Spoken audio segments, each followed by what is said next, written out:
안녕하세요. 다들 좋은 한 주 보내고 계신가요? 아마 주식 투자를 조금 하신 분들은 영화 빅숏의 주인공이자 사이언 캐피탈의 수장인 마이클 베리는 다들 들어보셨을 거라 생각을 합니다. 마이클 베리는 인터뷰를 잘 하지는 않지만 트윗을 많이 하는 걸로 유명하고 철저하게 수치를 분석하면서 투자하는 걸로 잘 알려져 있습니다. 마이클 베리의 성공적인 투자들 중에 가장 잘 알려진 케이스는 2008년, 2009년에 있었던 파이낸셜 크라이시스를 예측해서 8천억 원 이상 수익을 냈던 투자일 겁니다. 그런데 여기 보시듯이 마이클 베리 같은 경우에는 2008년, 2009년 마켓 크래시만 마친 것이 아니라 2000년도의 닷컴 버블과 2008년의 서프라임 크라이시스는 물론 2021년 10월에 비트코인이 최고점이었던 6만 불대를 찍기 전에 가상화폐 시장의 버블에 대한 경고를 했었고 2021년 7월에 게임스탑과 AMC가 숏 스퀴즈로 주가가 엄청 올랐을 때도 밈스탁 버블에 대한 경고를 했었습니다. 거기다가 2021년에 하이프가 굉장했던 스펙 버블에 대한 경고도 했었고 2021년 초에 팬데믹으로 정부에서 스티뮬러스 책을 나눠주고 마켓이 호황기였을 때 2022년에 마켓을 강타한 인플레이션 역시 그때 정확히 맞췄었죠. 거기다가 작년에 인플레이션이 9.1%를 찍고 나서 서서히 내려가는 상황에 2023년 중후반에 인플레이션 수치가 마이너스가 나올 것이고 정부에서는 금리를 다시 낮춰야 할 것이며 또 한 번의 스티뮬러스 책들을 나눠줘야 하는 상황이 와서 이전보다 더 높은 인플레이션 수치를 보게 될 거다라고 트윗을 하면서 마켓에 또 한 번 큰 이슈를 몰고 왔었습니다.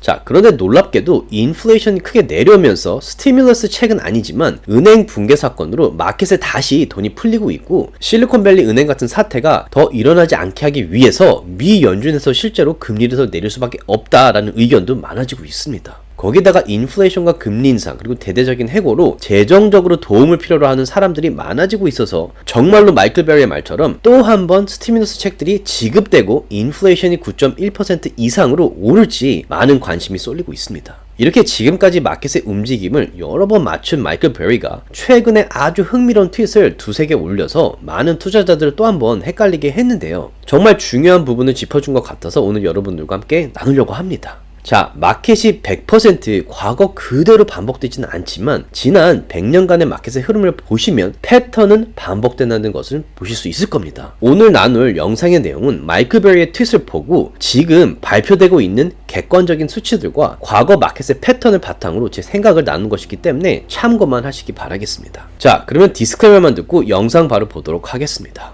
지금 제가 서비스를 통해서 제가 하는 장기 투자의 매수들과 1순위로 눈여겨보는 주식들, 차트 분석을 통한 스윙 트레이드들 나누고 있고요. 보유하고 있는 주식으로도 차트상 마켓의 모멘텀이 크게 올라서 옵션하기 좋은 마켓이 왔을 때 커버콜을 통해 보유하고 있는 주식을 단 한 주도 팔지 않고 프리미엄 수익을 내는 옵션 플레이도 나누고 있습니다. 가령 마켓이 크게 올랐던 올해 초에는 보유하고 있던 테슬라 200주만 가지고 테슬라 주식 단 한 주도 팔지 않고 8,000불 이상의 수익을 냈고 엔비디아 같은 경우에도 7,000불 이상의 수익을 냈으며 아마존 같은 경우에도 프리미엄으로 1,500불, MP 머티리얼 같은 경우에도 2,700불을 프리미엄으로 챙겼는데요. 이런 전략도 함께 나누고 있고 매주 줌 미팅을 통해서 디테일한 내용들이나 Q&A도 하고 있습니다. 거기다가 투자를 40년 정도 하시고 파이낸셜 분야의 디렉터로 10년 일하신 분의 트레이드도 나누고 있는데요. 여기 보시듯이 매주 1000개 이상의 주식을 분석해서 가장 트레이드하기 좋은 주식들을 나누고 있으며 이분의 리스트에 오른 주식들을 100주씩만 매수 매도했을 경우에 지금까지 3달 동안 12,000불 정도의 수익이 나셨을 겁니다. 1월에는 3,200불, 2월에는 2,100불, 그리고 3월에는 3,700불 정도의 수익을 냈으며 4월이 반 정도 지났는데 현재 2,300불 정도의 수익이 나고 있습니다. 자, 이런 서비스에 관심이 있으시다면 아래 디스크립션에 링크를 클릭하셔서 지금처럼 힘든 마켓을 함께 잘 헤쳐나갔으면 좋겠습니다. 제가 만든 컨텐츠들은 어디까지나 정보 전달을 위한 영상들이기 때문에 절대 영상만 보시고 주식들을 매수 매도하지 마시기 바라고요.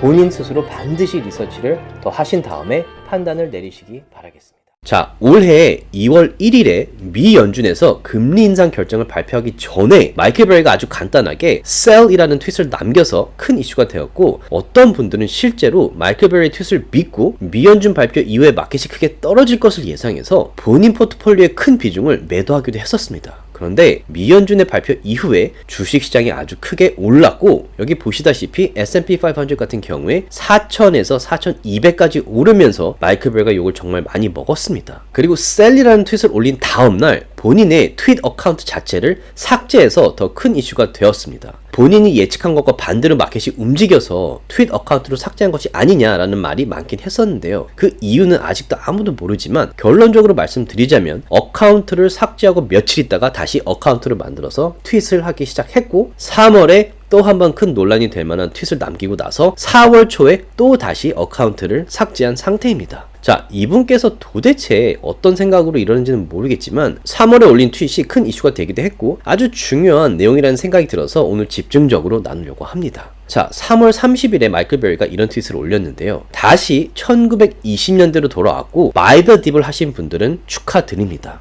라고 하면서 이 그래프를 공유했고 몇 시간 후에는 내가 셀이라고 한 트윗은 잘못된 판단이었다 라고 올리면서 마이클 베리가 지난 2월에 셀이라고 올렸던 트윗이 잘못된 판단이었다는 걸 인정하고 있는 게 아니냐라는 의견이 많았습니다. 그런데 한간에는 마이클 베리가 역설적으로 강한 경고를 남기고 있다라는 의견이 점점 많아지고 있어서 이날 올린 트윗의 그래프를 조금 더 자세히 리서치를 해봤습니다. 일단 이 그래프를 보시면 이 막대바들은 각 연도별로 마켓이 크게 떨어지고 난 다음날 마켓에 흘러 들어온 돈을 트래킹한 그래프인데요. 막대 그래프가 위로 솟아 있으면 주가가 크게 떨어지고 나서 그 다음날 헤지펀드들이 크게 주식을 매수해서 마켓이 다시 올랐던 바이 더 딥 시나리오를 나타내는 겁니다. 다시 말해서 2020년, 2021년처럼 주식 가격이 크게 떨어졌을 때 바이 더 딥을 하면 주가가 무조건 금방 올랐던 시기였던 거죠. 그렇기 때문에 이런 시기에 만약 정말 마켓에 문제가 생겨서 주식시장이 훅 떨어졌어도 바이 더 딥을 하려는 마인드와 사이드에 돈이 많았기 때문에 마켓이 내려가도 다시 반등을 했었던 시기입니다. 그런데 우리가 소위 말하는 바이 더 딥, 다시 말해서 주가가 크게 내려갔을 때 매수를 하면 주식이 금방 다시 크게 오르는 이런 시기는 1920년대부터 1940년대까지 일어났던 현상이고 그 이후로는 주가가 내려가서 바이 더 딥을 해도 그 다음날 오히려 주가가 더 내려가는 시기가 유지되다가 2009년 이후부터 드디어 다시 바이 더 딥을 하면 주가가 반등하는 시기로 돌아왔었죠. 자, 그렇다면 이런 질문이 생기겠죠. 2009년부터 바이 더 딥을 했을 경우에 마켓이 왜 다시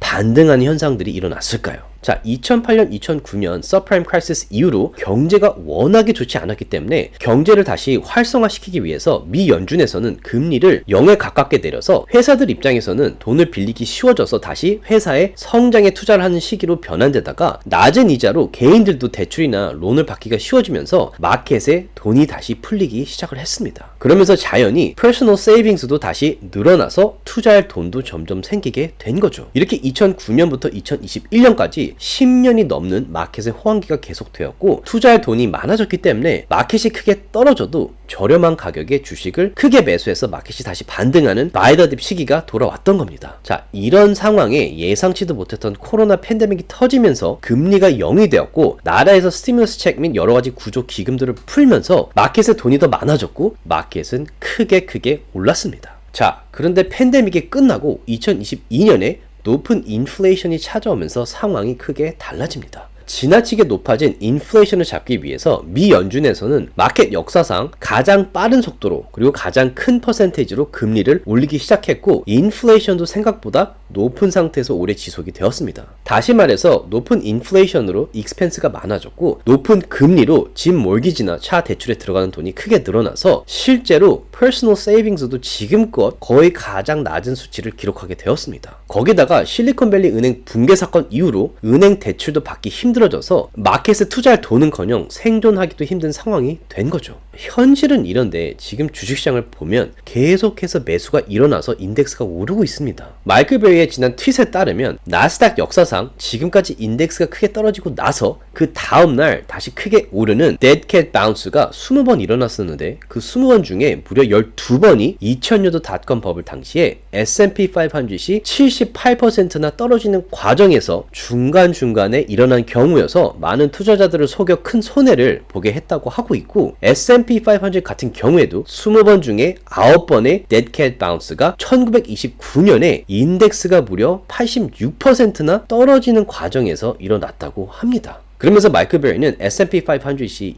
25% 정도 떨어졌던 2022년도에도 이제 반 정도 내려왔고 지금 떨어진 만큼 인덱스가 더 떨어져야 한다라고 트윗을 했었죠. 그러면서 문제는 아직도 마켓이 크게 떨어졌을 때 바이 더 딥을 하는 분들이 많아서 마켓이 떨어졌는데도 불구하고 반등하는 걸로 봐서는 아직은 마켓이 최저점에 도달하려면 멀었다라고 말을 했습니다. 그러면서 이런 말도 했는데요. 만약에 지금처럼 인플레이션이 높고 금리가 계속 오르는 상황에 실리콘밸리 은행과 같은 사건이 또 터져서 마켓이 크게 떨어졌는데 바이더 딥할 돈이 부족해서 자본이 마켓으로 들어오지 못한다면 이럴 때 바로 많은 분들이 걱정하는 큰 마켓 크래시가 올 것이고 2008년, 2009년보다 더 심한 크래시가 될 것이며 인플레이션과 금리가 높고 빚이 워낙에 많기 때문에 회복 기간 역시 오래 걸릴 거다라고 주장을 하고 있습니다. 자, 시간이 지나봐야 마이클 베리의 말이 맞는지 틀렸는지는 알 수 있겠지만 지금까지 많은 크래시와 마켓의 움직임을 예측한 마이클 베리의 의견들은 충분히 들을 만한 가치가 있다라는 생각에 오늘 영상을 만들어서 여러분들과 나누고 싶었습니다. 조금이라도 도움이 되셨다면 주위 분들과 나눠주셨으면 너무 고맙겠고요. 구독과 라이크를 해주시면 더욱 감사하겠습니다.